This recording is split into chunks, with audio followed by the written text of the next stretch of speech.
You think everything is fine with your account, your ACOS is fine, your margins look good, but the money going into your bank account just doesn't seem to feel right. Have you checked out your returns? My name is Stephen Pope. I'm the founder of My Amazon Guy, and in this video, I'm going to show you how to check your customer returns as well as understand how bad this is hurting your margins. The numbers will surprise you.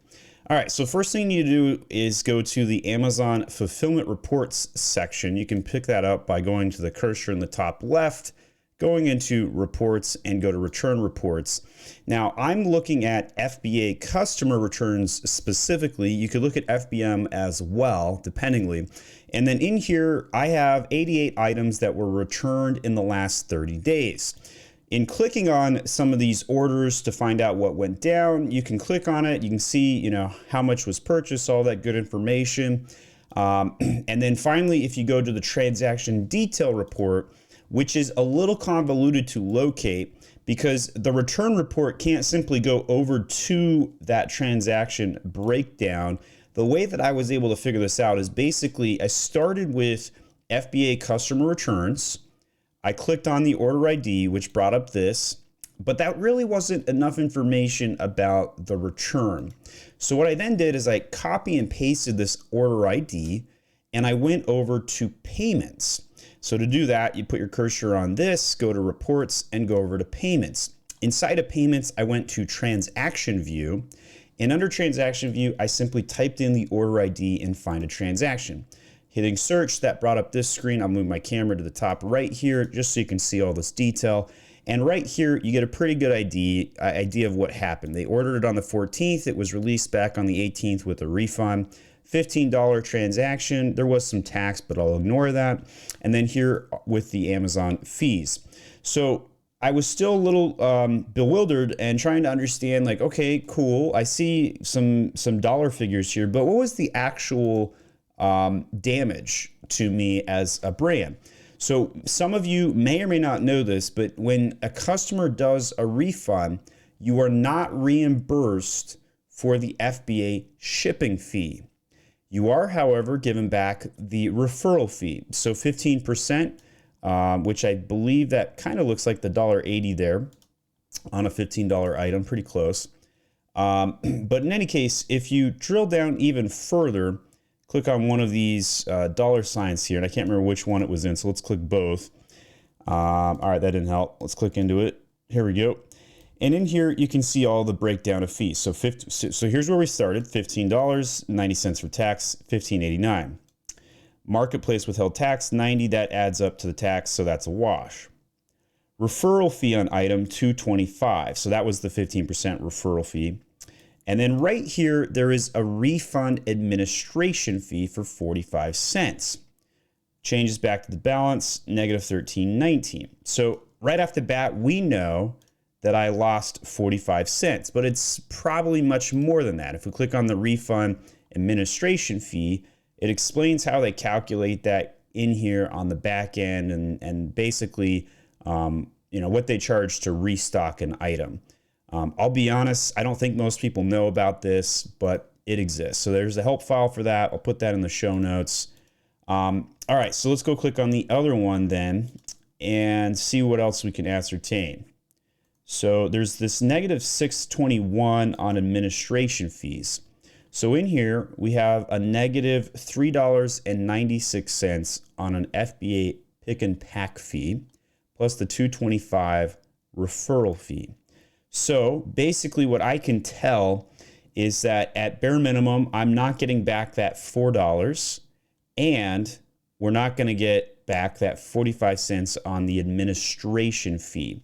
So basically looking at $4.50, but it still doesn't feel quite right, because if we look at the transaction order IDs here, 15 goes in, right? And minus the 621 in all of the various Amazon fees, that would be the referral fee plus the FBA fee. This is before the refund.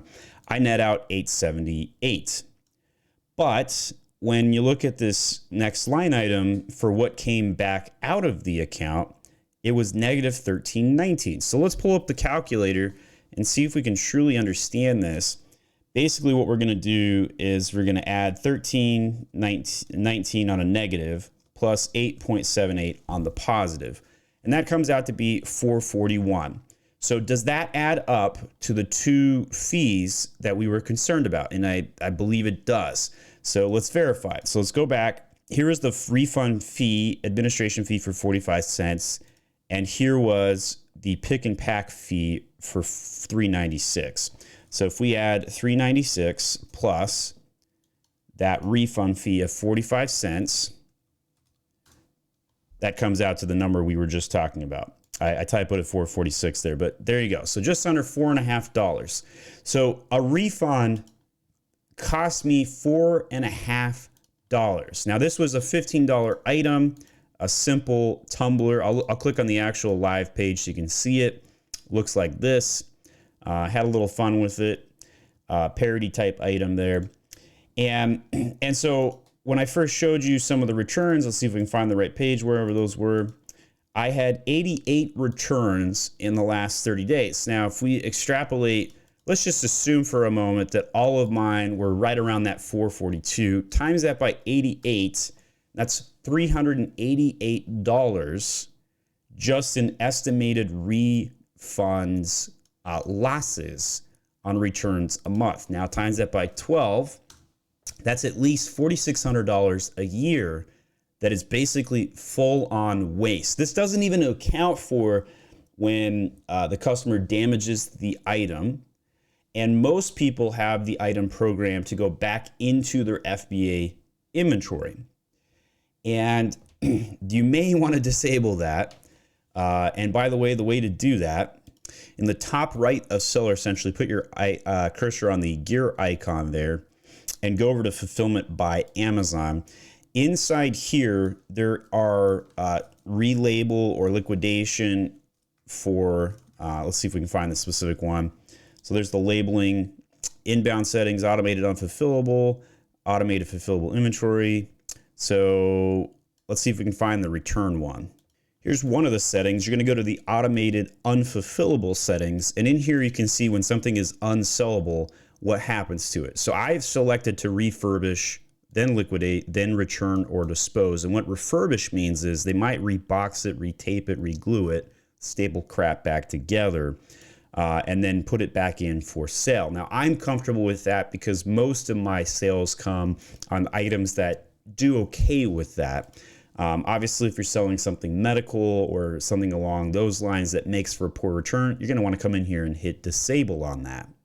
There's also an automated fulfillable inventory setting in here. This factors in a few things, including the long-term storage and ASINs that are not selling. You may or may not want to have those enabled for removal. Going into Q4, though, typically you want these disabled because you're going to have a Q4 bump. And so even if you've been sitting on it for 6 months, it's better to pay that 6-month storage fee than it is to remove it and end up having to ship more in for the Q4 rush, and you get the idea.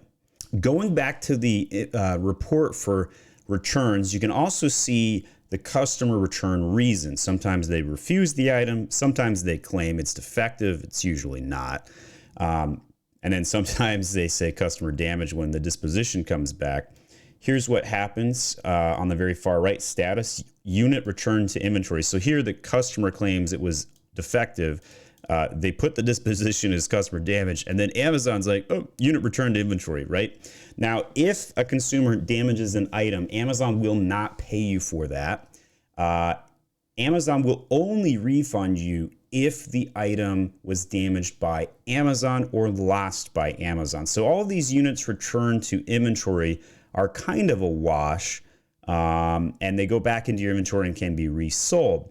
Items that are damaged, they get returned to you or refurbished depending on your liquidation strategies. And then finally, if you have a need to worry about those shipments that are getting lost by Amazon or other damages while they're in the warehouse, you may want to check out the service that I offer called My Refund Guy. First $500 in clawbacks are on me, and after that it's 25%. And we only charge on tickets that are 100% successful and caused by our team Basically what we do is we go in there and we look for all of those lost and damaged units, especially on the shipments as well, and then we file reimbursement claims. This is money that Amazon does owe you, but you have to ask for it, and it's kind of a little bit of a time suck to go in there and do that. So you may want to check that out over at myrefundguy.com. I do have other videos on how to handle returns and other catalog, inventory, and shipment videos. You'll want to watch these next.